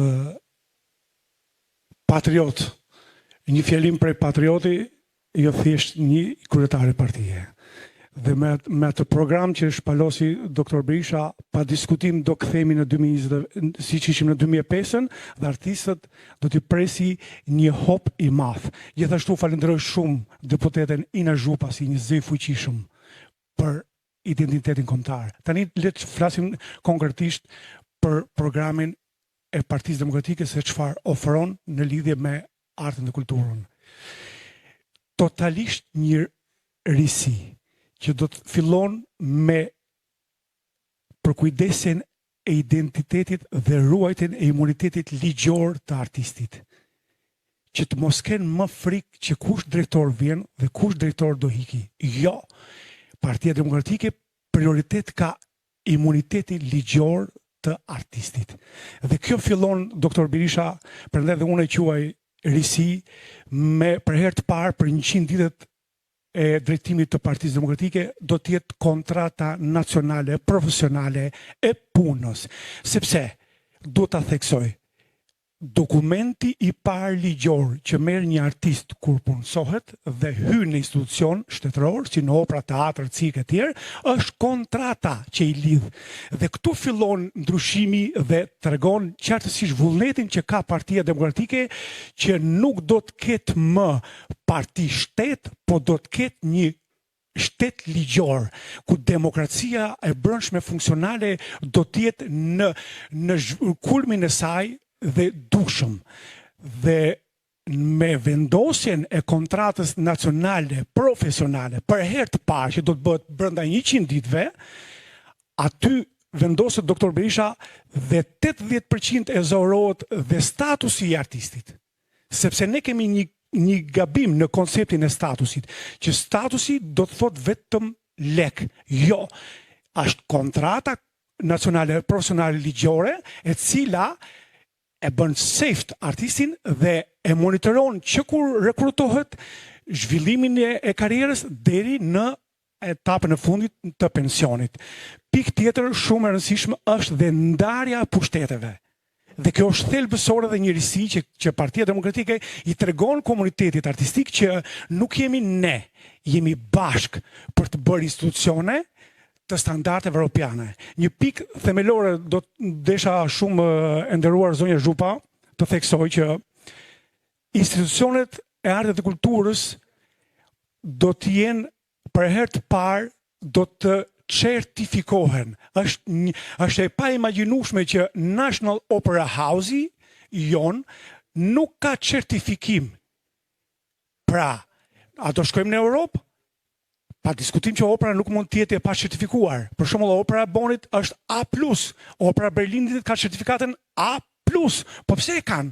Sepse kanë standardet, kriteret, janë mbi 180 ca kritere dhe certifikohet. Dhe në momentin që neve nxjerrim produktin ton, themi ky institucion National Opera House nga opera Panairi që e bëri Edi Rama, kulmi, Hall of Fame, në vend që tjetë Hall of Fame aty, e bëri opera Panair, ndërsa me doktor Berishën kur tjetë kryeministër dhe Partia Demokratike, operat nacionale do t'jenë të certifikuara në shërbim të kulturës. Dhe fundit është në lidhje me çfarë do bëj Partia Demokratike për punësimin e artistëve të rinj. Do të ketë një kontratë individuale me kohë të përcaktuar dhe më thelbësore është që do të ketë siguracione. Doktor Berisha ka ndodhur një katastrofë me artistët e rinj. Punonin me kontrata, domethënë të përkohshme me projekte dhe humbisnin 10 vjet punë dhe nuk u njiheshin vitet e punës. Prandaj ne kemi menduar që do të punësohen, rekrutohen, do të marrin edhe eksperiencë në punë, por do të u njihen siguracionet dhe paga do të jetë siç e ka bota. 60% e rrogës do të fitoj ky artist që nuk është definitiv në institucion, do të marrë 60% të rrogës që e ka një artist që është aty definitiv. Ju falenderoj shumë. Faleminderit, zoti Saka, zoti Neritan Liçaj. 3 llafe me ju i meriton. Dëgjoni, jemi ka ta ndisur shumë mirë.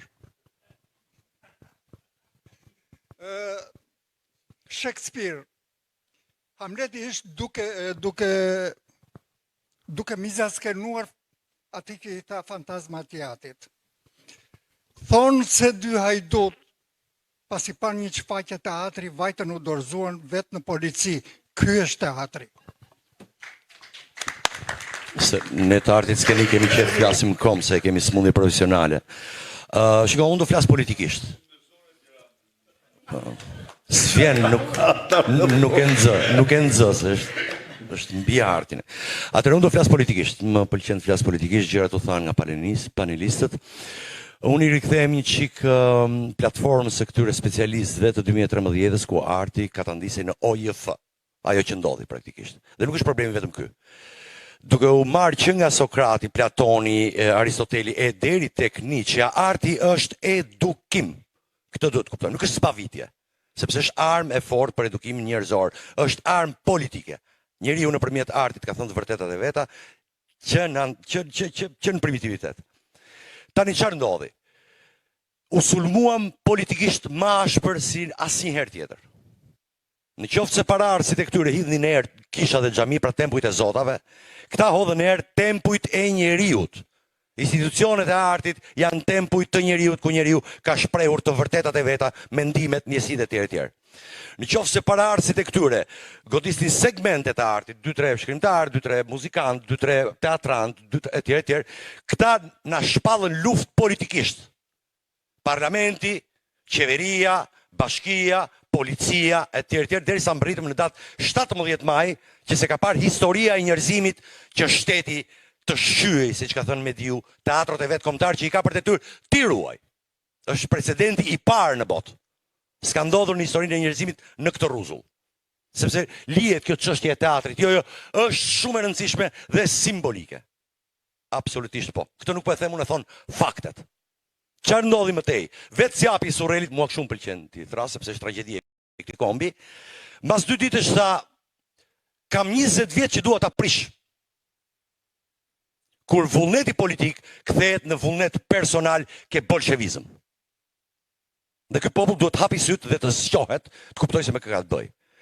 Në qoftë se po marr një shembull shumë tragjik për mua, por do e marr këtë shembull. Në 2022 kur trupat ruse pushtuan Mariupolin, bombarduan teatrin e Mariupolit. Në 31 dhjetorin që kaloi, e rindërtuar siç ishte. Që ata janë pushtues. Nena e shëmëntanët. Dhe kjo është e pafalshme. Është e patolerueshme. Pse? Sepse kanë frikë zëri artistit. Artisti është opozitari më i mirë. Dhe e fundit që dua të them, doktor Berisha, unë vërtet e besoj që në 2027 ju do të hapni dyert e Shqipërisë për në Europë. Duhet kemi parasysh një gjë.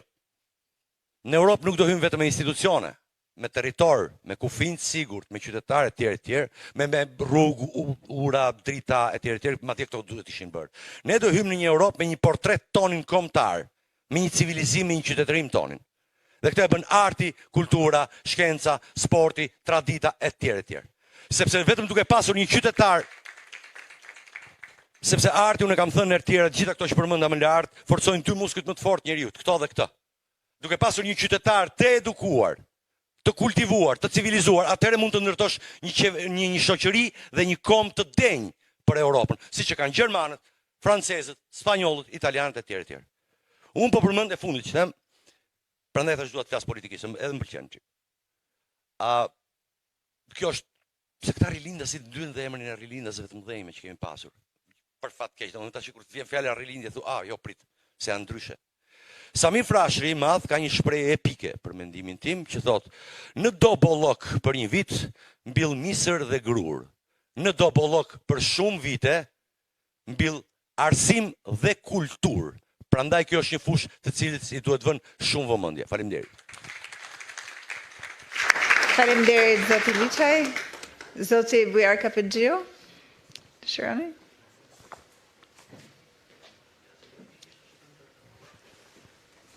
Natyrisht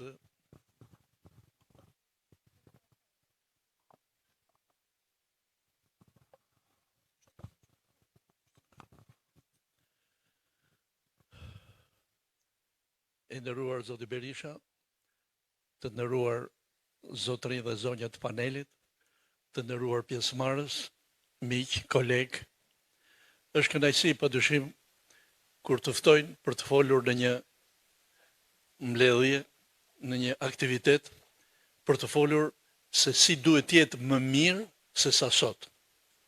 Edhe unë them një gjë, më keq se sa sot nuk kemi qenë kurrë ndonjëherë. Dhe prandaj kemi shpresë që nga kjo e keqe të dalim. Dhe jemi ne pikërisht të cilët do të bëjmë një hap më përpara, sepse duhet me të vërtetë të jemi të denj nëse jemi drejt rrugës drejt Europës. Për të folur për mangësit, për shtrembërimet, për deformimet që ka bërë kjo qeveri në këto 12 vjet, nuk kemi kohë se do duheshin ditë dhe net për t'i numëruar të tëra. Por e thash që në fillim, pra arti dhe kultura, më keq se sa sot, nuk kanë qenë kurrë ndonjëherë.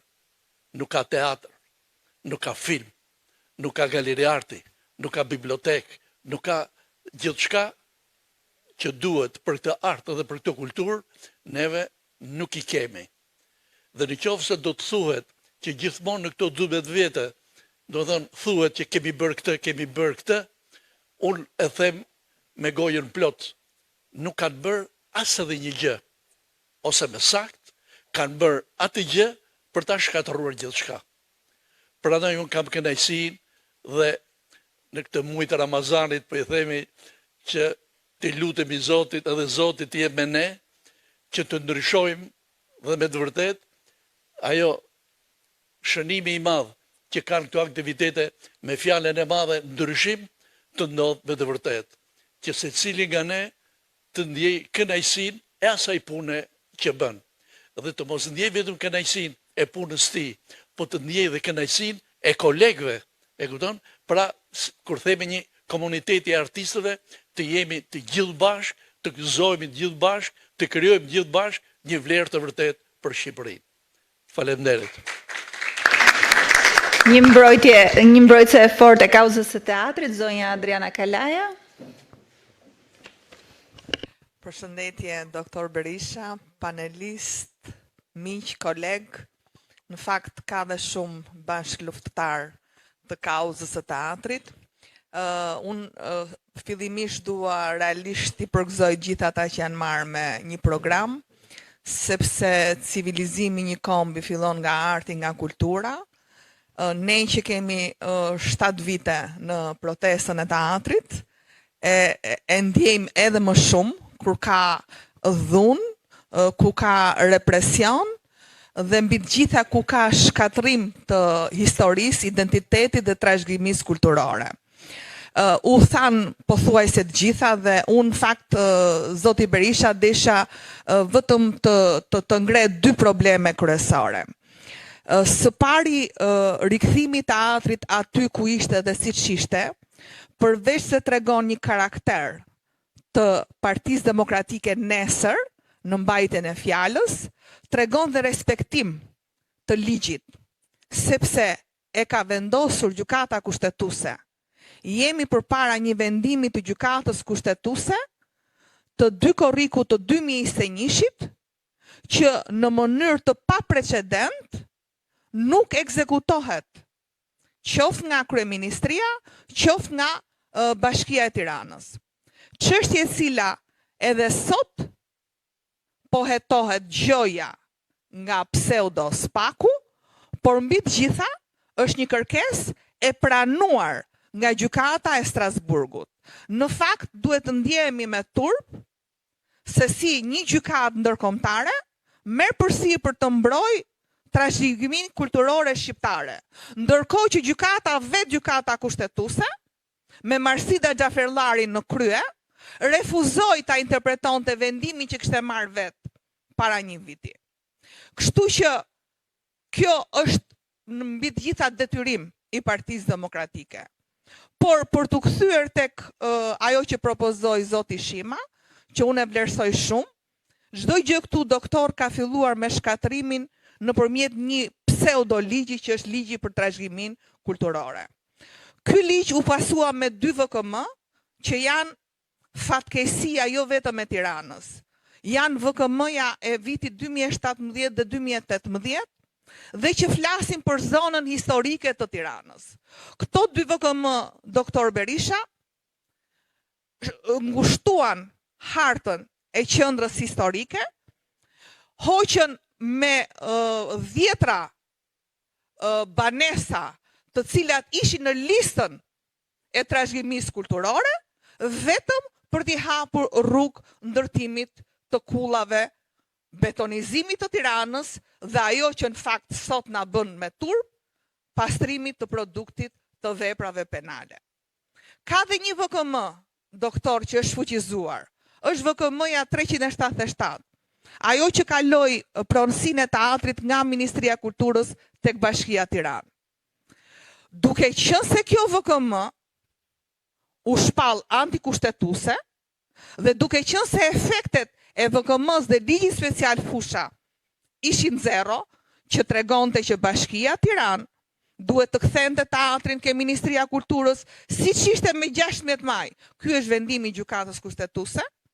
Edi Rama në kundërshtim me ligjin nxjerr një VKM 20 ditë pasi vendimi kushtetues kishte marrë formë të prerë, duke transferuar tashmë tokën.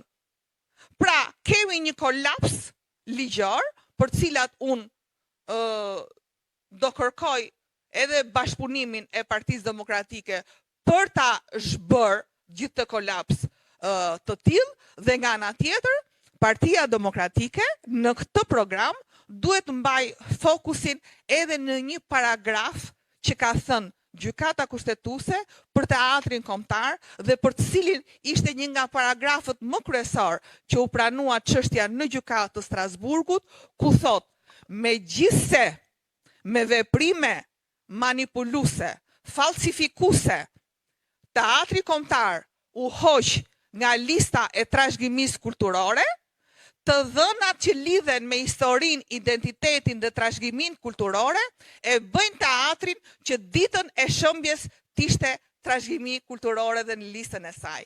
Kështu që unë besoj shumë, por ne duhet luftojmë të gjithë për ta rikthyer Tiranën në identitetin, në historinë, në madhështinë e saj, sepse për mua nuk mund të ketë një Shqipëri madhështore pa një Tiranë madhështore. Faleminderit. Faleminderit zonja Kalaja. Kam kënaqësinë që t'i kaloj fjalën zotit Bislim Ahmetaj.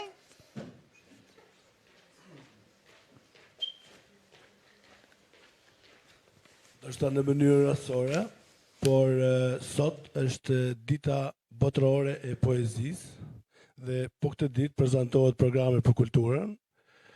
Ditë e përcaktuar nga UNESCO-ja si dita e gjuhës së poetëve, dita e poezisë dhe peshës që ajo mban. Dhe unë duke menduar që jam folësi fundit, do të sjell një poezi të shkruar prej meje, dedikuar dashurisë për ju. Nuk e di domethënë sa janë, po ma merr meja që është vendi tamam për të thënë domethënë. Për ty, mbi Bibel e Kur'an kam shkruar poezi për ty. Mbi biletën e avionit kam shkruar poezi për ty.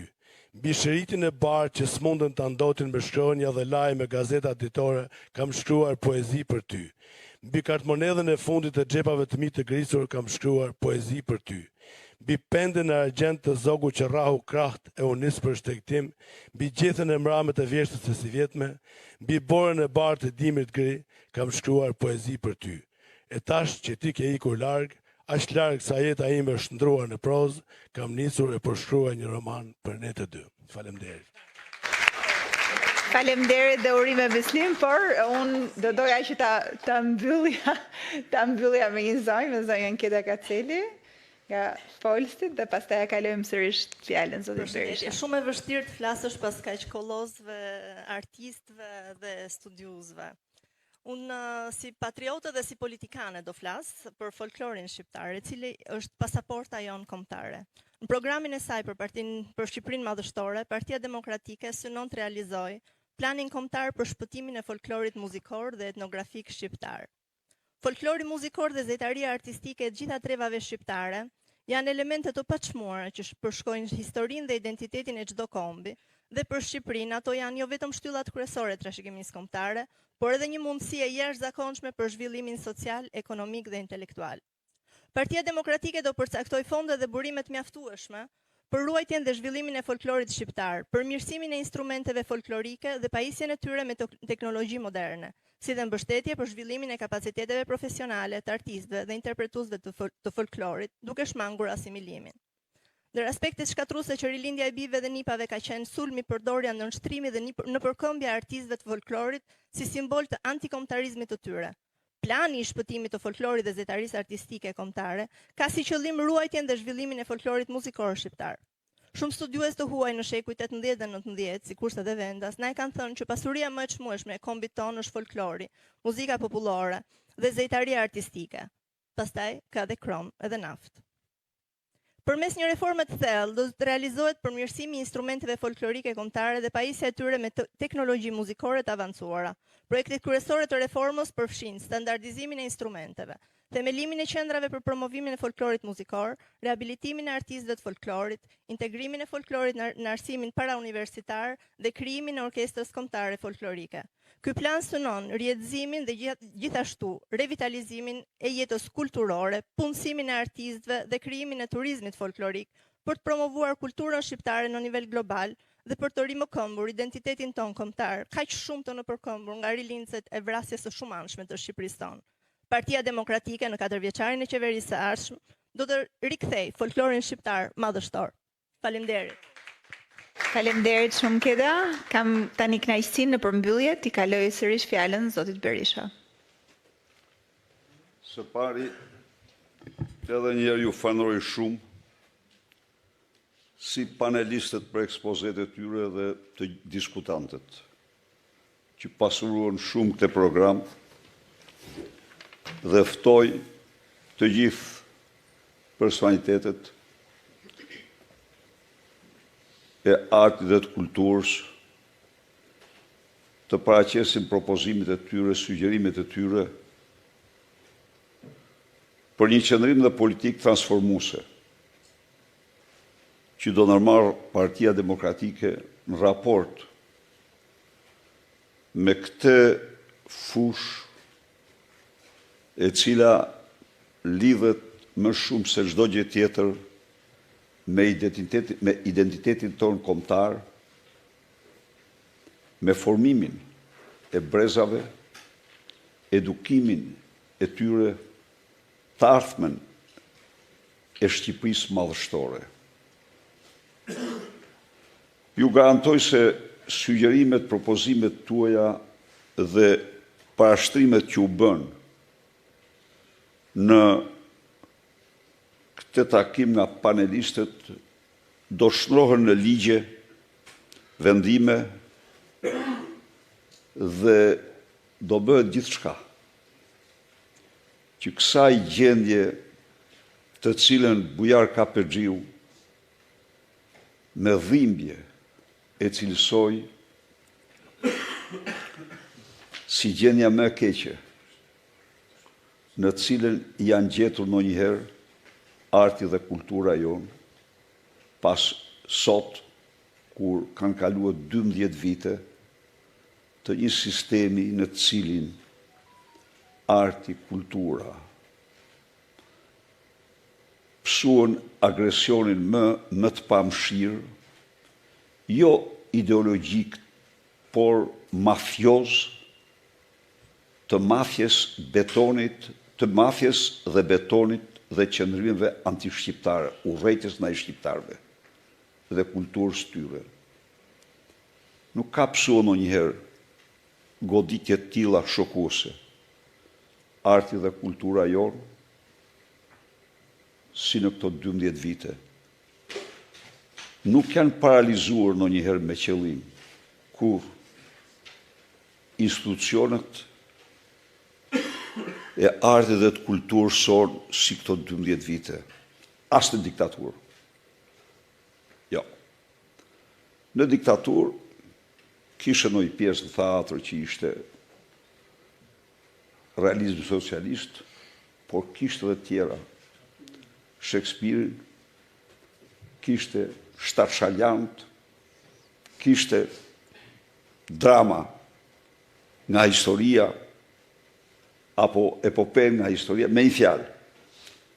Ky qëndrim asgjësues i Po. Nuk ka asnjë vepër shqiptare tani.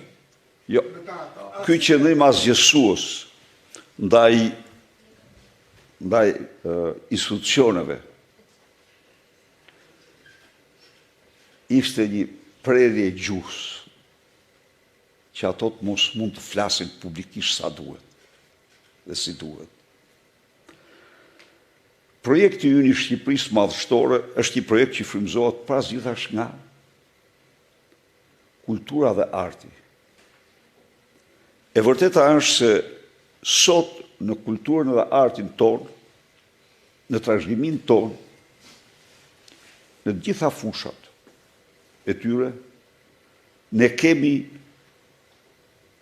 një Shqipëri kemi një madhështi, kemi kulme madhështore si trashëgimi. Pastaj kemi dhe hone të tmerrshme që duhet t'i kalojmë. Me shumë të drejtë, shtruhet këtu problemin e një lidhje organike midis kulturës dhe arsimit. Sistemi ynë arsimor është jashtëzakonisht deficitar në edukimin e fëmijëve tanë. Dhe është deficitar jashtëzakonisht parazgjithasht dhe midgjithasht se i mungon komponenti artistik. Nuk ka marrë akoma orientimin që ka sistemi arsimor perëndimor drejt arteve. Unë ndodha njëherë në shtëpinë e një miku tim. Djali i tij, 6 vjeçar, ndiqte një shkollë jo publike.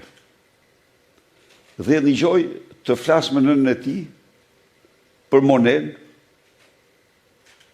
për Manen, për Enuarin, për Sislin. e marrë dhe e pysë. O i tha, ku i gjetë ti këta emra, ku i mësohet? Mësusja në shkollë. Pra, a i ishte në klasë të parë ose të dytë të asaj shkolle. Dhe ajo është një sistem shkollash, ja u thëmu ju, shumë i kuotur në rangun ndërkombëtar të shkollave. Por ai sistem shkollash, ai është një imitim i suksesshëm i arsimit publik, se i tillë është arsimi publik në vendet perëndimore. Orientimin art-kultur e ka një orientim themelor. Vim këtu të një tregues tjetër, për të mos thënë fatal, po thuaj fatal. Çfarë gjeti testi i cilësisë PISA-s? Gjeti se ne ishim të fundit, fëmijët tanë ishim të fundit në botë për mendimin kreativ. Të fundit.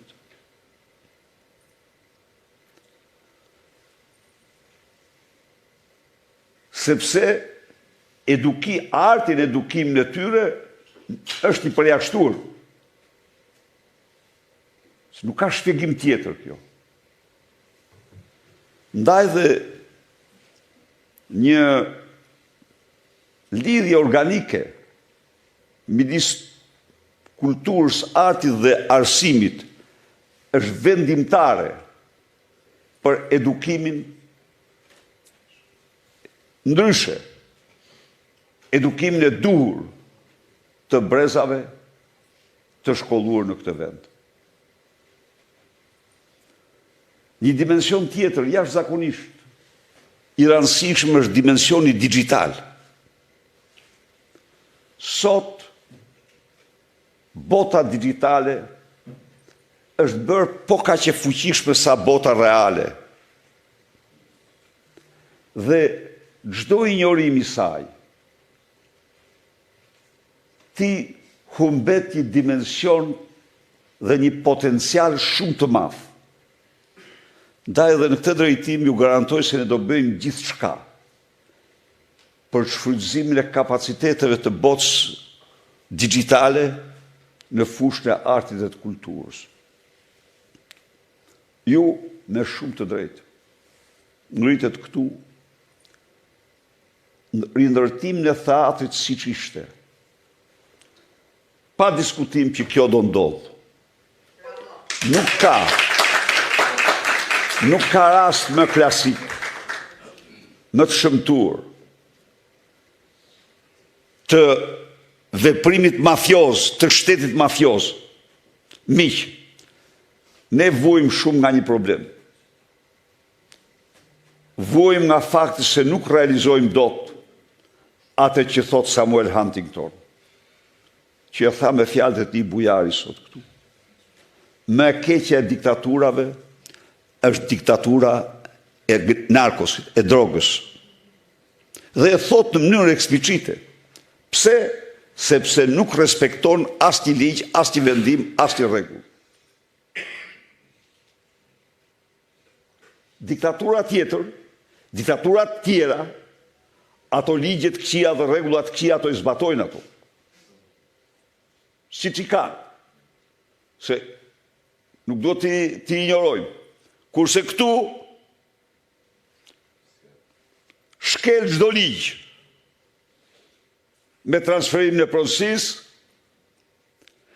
shkelmon vendimin e gjykatës kushtetuese, vazhdon si bandit. Ndërtimin me bekimin e padrinos e një njeriu që tregon çdo ditë se s'kryeson gjë tjetër veç se një organizatë kriminale. Se të veprosh në këtë mënyrë, kur s'ke ligj, s'ke asnjë normë morale dhe ligjore, ndryshe s'mund veprosh kështu. Pra, theatri në mënyrë të padiskutueshme do të rindërtohet siç ishte dhe aty ku është. Dhe unë jap një paralajmërim atij, që ka marrë përsipër. Po ndërton në shkelje flagrante të kushtetutës. Element delinkuent si Erion Velia që është atje ku është, dhe i garantoj se atje do shkoj dhe Edi Rama. Nuk mund të shërbejnë ty si justifikim për të pushtuar trullin e theatrit kombëtar dhe ndërtuar parajsën tënde në dëm të kryeqytetit shqiptarëve. Do të kesh një sens në vllain tënde. Ju siguroj se statusi i artistit dhe me përcaktime të qarta do t'jetë një nga ligjet më të rëndësishme dhe të para që do miratohet. Kujtimi përmendi një akt, një vendim qeverie, i cili u dha një trajtim të diferencuar artistëve të operës, teatrit kombëtar, për fat të keq ai vendim që e gjysmakja u themun ju. Se ai vendim duhet shtrihej edhe për të gjithë artistët në Shqipëri. Për t'i mbrojtur më shumë. Sepse bashkit, në vend se të ndiqnin atë vendim, nuk ishte problem buxheti për shtetin, ishte problem respektimi për arsye sepse ato duhet vareshin nga bashkit dhe qeveria nuk ka të drejtë të ndërhyjë, po qeveria mund të bante ligje të veçanta në këtë rast, edhe të ndërhyjnë edhe të mbronte edhe artistët në Vlorë, në Korçë, në Shkodër, në Elbasan dhe kudo. Theatrët janë. Aty janë. Artistët nuk u mbrojtën në këto rrethe. Po ai gabim korrigjohet. Do korrigjohet ai gabim. Një hi, kohe, një bloz kohe, e pa mshirë, po bie mbi krijimet gjenjale të artistëve shkrimtarëve shqiptarë. Veprat e tyre nuk ribotohen më. Kolonat e tyre u ndërpren. S'duhet të ekzistojnë. Asnjë promovim nuk bëhet për leximin e librit. Dramatik ishte një studim ndërkombëtar. Shumë dramatik. Në Shqipëri u gjetën sipas këtij studimi 1 milion shqiptarë që s'kishin lexuar asnjë libër. Asnjë libër. Ku shkojmë kështu? Ndaj dhe një kthes rrënjësore do nërmerret për librin, promovimin e tij, promovimin e trashëgimisë kulturore në fushën e letrave, në fushën e artit, dhe një mbrojtje e trashëgimisë kulturore në fushën e arkeologjisë, duhet të përgëzoj Inën dhe profesor Apollon Baçën për guximin që këta treguan në një përballje të paimagjinueshme për Butrintin. Ku lobët ndër më të fuqishmet shtrin tentakulat e tyre. Butrinti për 30 vite ishte menaxhuar nga qeveria në bashkëpunim me fondacionin Rothschild dhe tani duhej të merrej nga një fondacion në mënyrën më të papërgjegjshme, ku qeveria të dilte pakic dhe dorëzohej ajo pasuri. Tu them një moment këtu. Isha mirënjohës shumë Lordit Rothschild, sepse vëzhgonte me një përkujdesje të jashtëzakonshme të gjithë territorin e parkut kombëtar.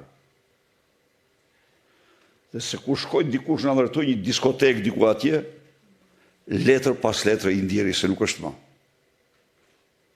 Psa i ndërtim aty? Dhe se kur zgjerum rrugën, e zgjerum rrugën Saran Butrind, letër pas letër, u cenue, parku kombëtar, gjërë se u shpjegua. Erdhi ky, transformoj, ja u dha ministrave, e coftoj parkun kombëtar, fondacioni luajti një rol shumë negativ, e kam thënë publikisht, edhe se heq fare, sepse u përzien në një aferë jashtëzakonisht të papërshtatshme. Por këtë fat, amfiteatri Durrësit dhe shumë trashëgimi të tjera, ne rikthehemi mbrojtjes së plot dhe zhvillimit të mëtejshëm trashëgimisë sonë kulturore me ligje dhe financime të përshtatshme. Është i domosdoshëm dyfishimi i buxhetit për kulturën, është i domosdoshëm. Është i domosdoshëm financimi privat, sponsorizimi nga sektori privat i artit. Është i domosdoshëm nxitja e ngritjes institucioneve artistike private ka duke forcuar gjithë publiket. Duke forcuar gjithë institucionet publike, por jo duke zëvendësuar institucionet publike me private, jo. Kjo nuk mund ndodh. Është e domosdoshme pra të dashur miq që artistin, piktorin, këngëtarin, skulptorin, shkrimtarin, poetin Bislim, edhe poetin të falenderoj për poezi që recitove. Poetin t'i vendosim në pjedestalin që meritojnë, në qoftë se ne duam një Shqipëri madhështore, po ne jemi të përkushtuar me të gjithë forcën tonë për një Shqipëri madhështore dhe ju falenderoj shumë. Faleminderit gjithë.